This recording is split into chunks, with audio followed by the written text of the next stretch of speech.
just took it on the chin. Here comes Eberle into the offensive end. Trailing, Prkusic scores! Welcome to another edition of Clan Chat. Aaron Murphy alongside Nick Prkusic. And Nick, you're out in Alberta there, St. Albert, Alberta, but you're an Edmonton guy as well. First thing we have to touch on, of course, a 7-game thriller for your Edmonton Oilers. Were you glued to each and every Stanley Cup final game?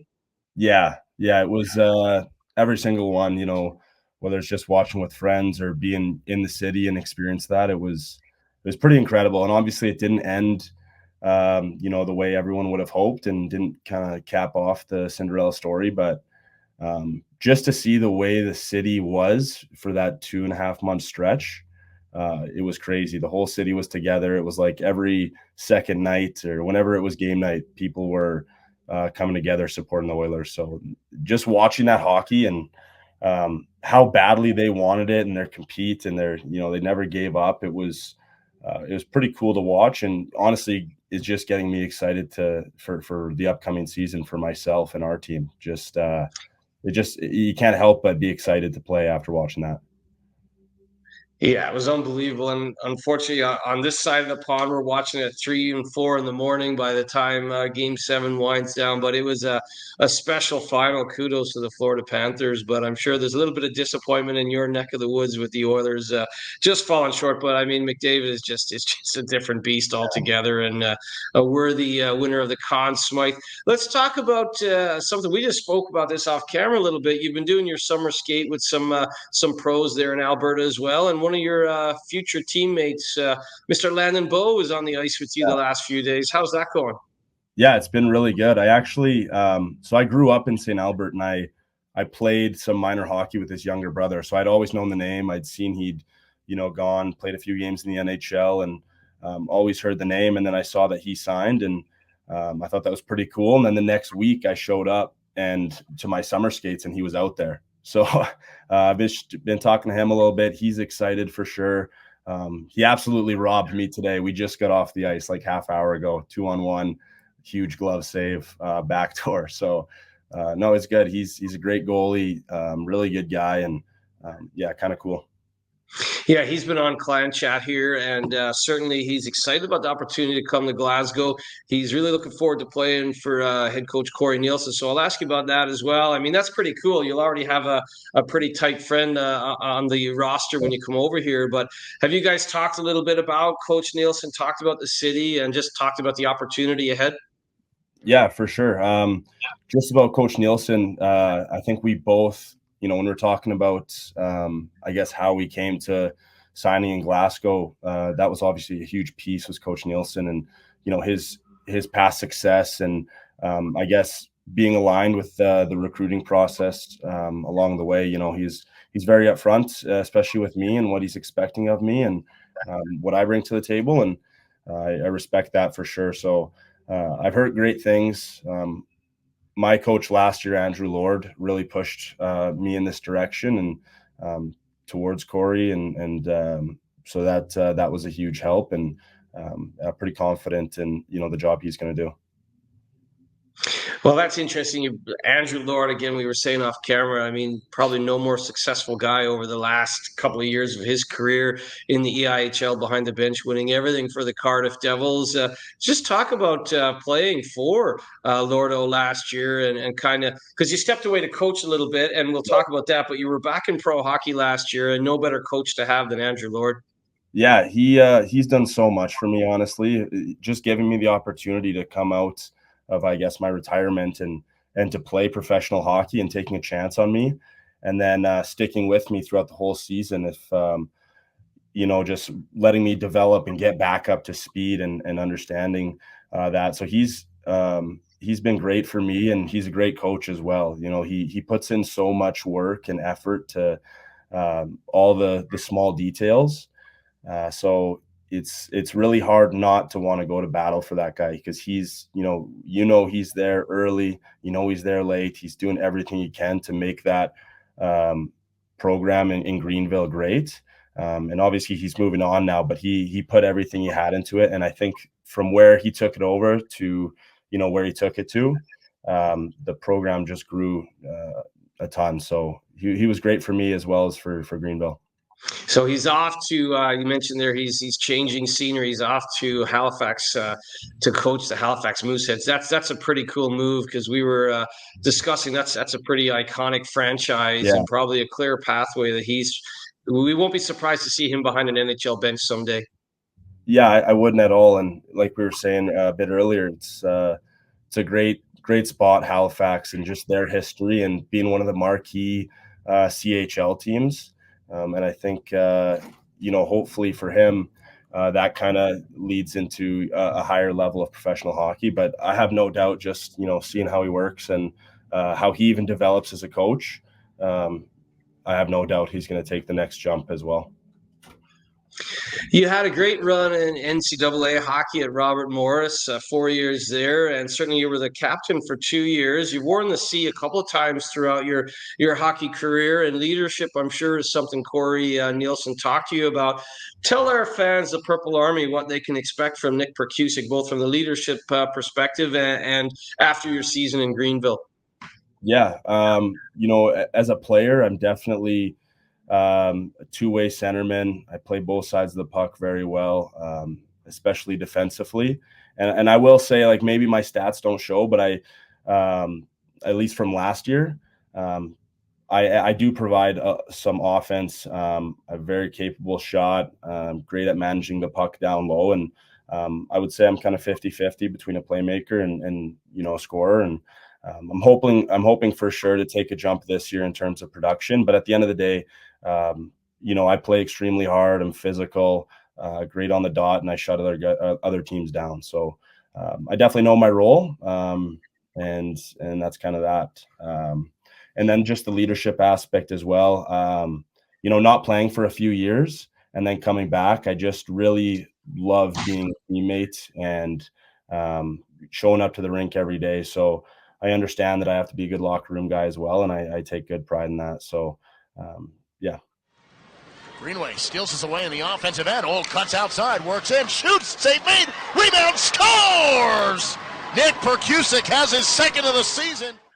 You're a big guy at 6'3", and certainly you talk about both sides of the puck. Corey loves to play fast. You're a good skater as well, but that defensive component will be important, especially in our own end. You talk about being a good two-way centerman there. So those defensive zone faceoffs, sometimes that's key. You want to take a jump in production, but sometimes a big faceoff win is just as important as a goal or an assist. For sure, and I think that's something that worked a ton on last year. We were struggling on the dot a lot, and even I was, for the first half of the season. And just understanding how important those faceoffs are in terms of, getting clean breakouts, and then on the offensive side, getting possession. So important on faceoffs. And even as a coach, when I stepped away, seeing all the intricacies of how important faceoffs are and understanding, really how much they impact the game, that's huge as well. You'll probably have some great discussions with Corey, if you haven't already, about set plays off of face-offs. And it'll be interesting as well, because you did step away to do some coaching, as you mentioned there, at the 21-22 season, the Prairie Hockey Academy. And then you were on the bench with your old team, the Brooks Bandits, for the season as well. So talk about that. You can bring a different perspective, really, can't you? Because you've done those sort of coaching roles, and now you're going to be back on the ice, and you're going to be working with a very successful coach in someone like Corey Nielsen. So there'll be some fun times ahead, and certainly some good strategy sessions, I'm sure, about things like that, like the breakout and those important defensive zone plays off of draws. Yeah, I would say that coaching was honestly incredible. It was part of it, me wanting to play again, is that I was obviously, being a bit younger guy, especially getting into coaching, is I was more of a player's coach. I really got along well with the players, especially in Brooks, being an assistant coach, and just missing actually being in on the action. We had a great playoff run. We won a national championship, and a lot of the time I'm on the bench. I'm like, man, I wish I was in the game. We scored an OT winner to win the finals, and it was like, that's that thrill, and that you want to be in on the action. So I ultimately just decided it was something I had to do. And now I think I play with a new perspective. I understand there's a lot of hard decisions for coaches. And as a player now, I just take pride in my job and playing the game the right way. And I'm way more of a film nut now, for sure, watching my shifts back and watching other teams and understanding how much impact that has on the game. So that's definitely something I do to prepare now that I didn't really do before. and I think it's helped. I think that's a great perspective and a great attitude as well, because I think a successful team, we talk about the Edmonton Oilers there, and you talk about the Florida Panthers. The Florida Panthers had a heartbreak the year before, losing in the final to Vegas, right? So you learn things from those different perspectives, and you coming in with a different perspective as being an assistant coach and a head coach, from those little stepaways from the game. I mean, that's really important as well, because when things are going well, you won't get too high, but when things aren't going well, perhaps you can say, okay, this from a coaching perspective is what Corey's trying to say to us, but also from a player perspective, guys, come on, like, this is what it's all about. And I think it's a really nice sort of juxtaposition. Yeah, for sure it is. And it's, the other aspect as well is you as a coach, you have to make hard decisions in terms of lineup decisions and, who's going to be on the power play, who's going to kill penalties, who's going to be out late in games. And it's not always, the coach. I think coaching, you really start to understand that the coach is doing the best job he can. He's trying to make the best decision for the team. And as a player now, you just trust that. So I think in that sense, I do what I can as a player to prepare myself to play in the game, play my style of play, and then however I'm used is onto the coach. So just enjoying being a player and being coachable, I think that's huge. I spoke to an EIHL player a few years ago. He's since moved on. He's retired, and he was kind of at the end of his career. You're only young. You're only 27, but he was kind of at the end of his career, and he was looking for that next sort of step. And he said, look, I'm going to play Murph until I can't play anymore. You kind of stepped away as a young guy to coach, and then you got the bug back because you're saying, oh, here we are at a championship and I should be out there playing or whatever. So that's a really nice thing as well. Do you have that sort of feeling now in your bones, in your blood, in your gut, like I'm going to play hard and play till I can't play anymore? You stepped away, you got a new perspective, and now you're back hungry. Yeah, for sure. I want to continue to play for as long as I can. I think as long as it makes sense for, my future, and I guess, other life aspects can make decisions or tougher, I guess. But right now I'm not putting any limits. I'm not saying, I only want to play a couple of more years. I want to play. I want to keep doing this for as long as I can. So far so good. We're 1 year in, and looking forward to a big year too. Yeah, just a lovely perspective. And certainly, as you said, you're working with Andrew Lord. He gives you that opportunity. You reward that opportunity with some great two-way play. And then he says to Corey Nielsen, you should really look at Nick. And here we are. So let's talk about that future and the bright future that it is. It runs through Glasgow. It runs through a purple jersey. Let's talk about what you're most looking forward to. I mean, it is a pretty cool city. Glasgow's a great city, one of the best cities on the circuit. So I'm sure Andrew Lord's told you a little bit about that, giving you a heads up. Yeah, for sure. I think I'm really looking forward. I've never been anywhere in Europe. And I think this is, Glasgow. Everyone's heard of Glasgow. So I think it's going to be really cool to come experience that little bit culture difference. Obviously English speaking still, which is, I think is kind of nice. And as well as having a lot of imports helps as well. So a bit of a North American feel. But I guess the city of Glasgow is just, I'm looking forward. I know they have great fan support.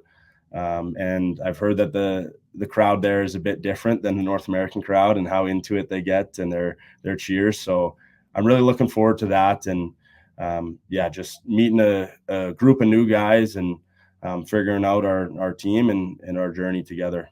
Now Smith, 2-on-1 down the wing. He has Prkusic to the inside. Smith, Prkusic, he scores! Nick Prkusic with his first career goal.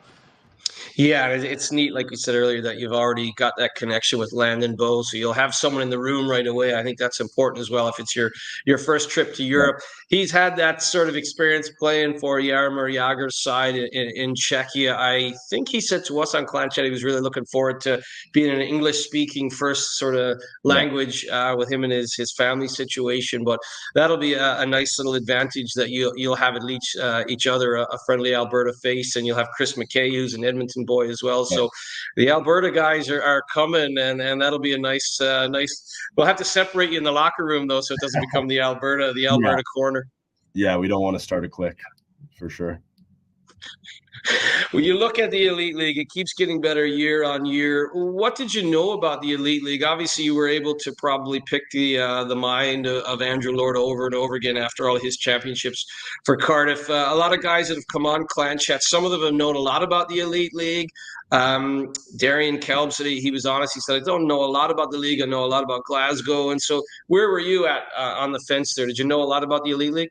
I've definitely, over the past few years, taken note of how many players are coming over here, and like good players with great experience in other leagues and in North American hockey. And I think it's a great level. There's a lot of talent. It's going to be faster from what I've heard. And as well as everyone I've talked to, from Lordo to past teammates, they've all said you're going to absolutely love playing in that league.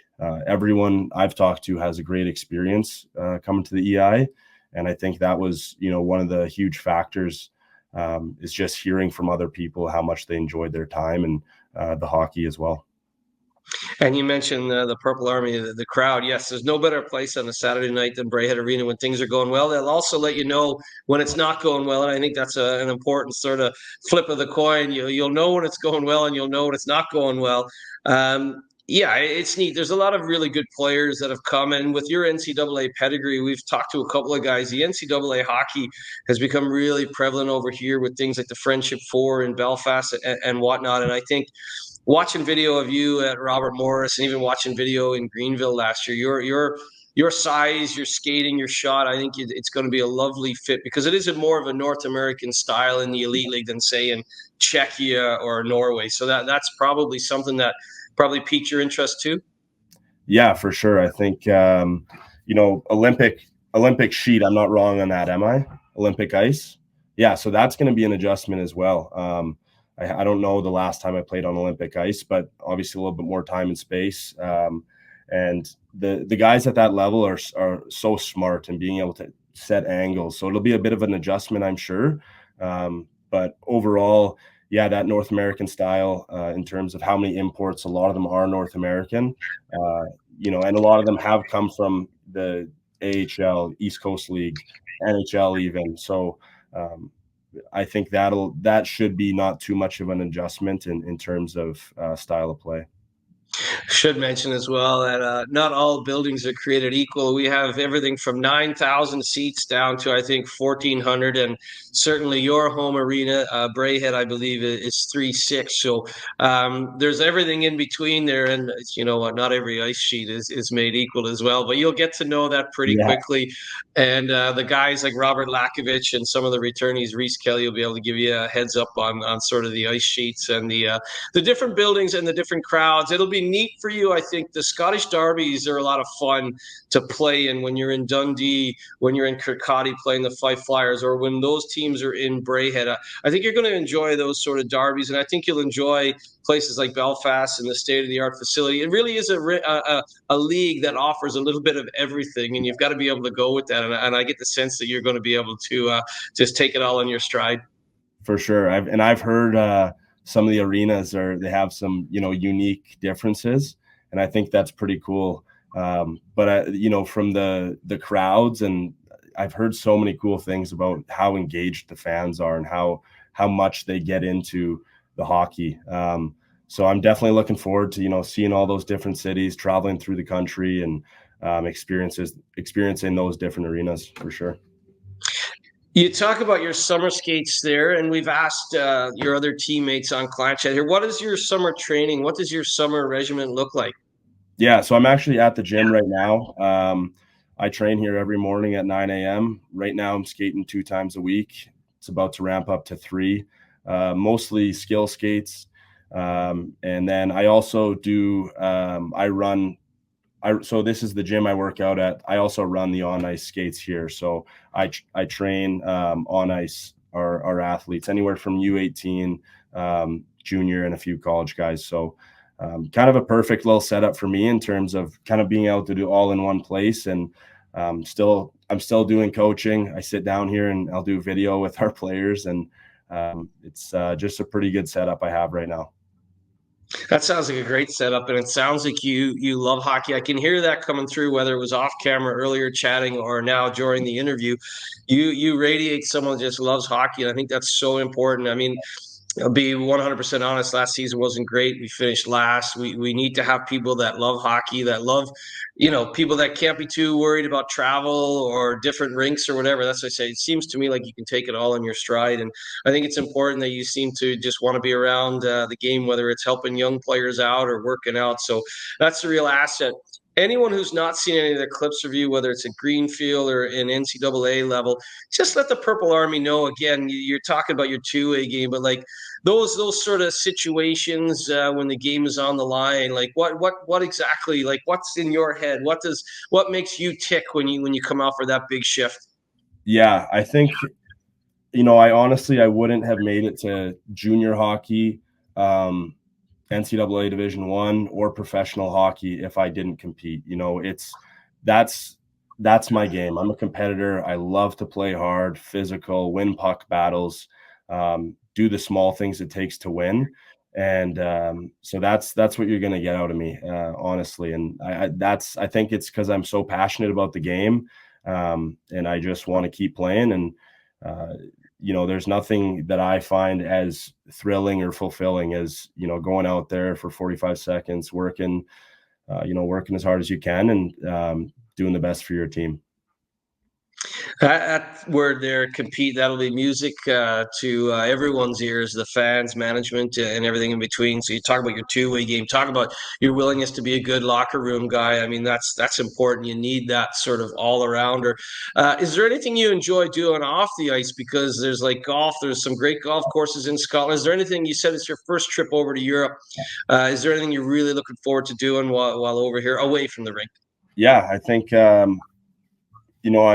I'm a big golfer, so if I can get out and kind of experience a different style of golf, that would be pretty cool.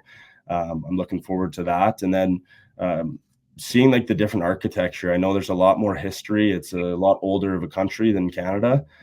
So seeing the architecture and, going to a museum or just kind of taking in the sights to see in Glasgow, and, what people are saying is pretty cool that you can't miss.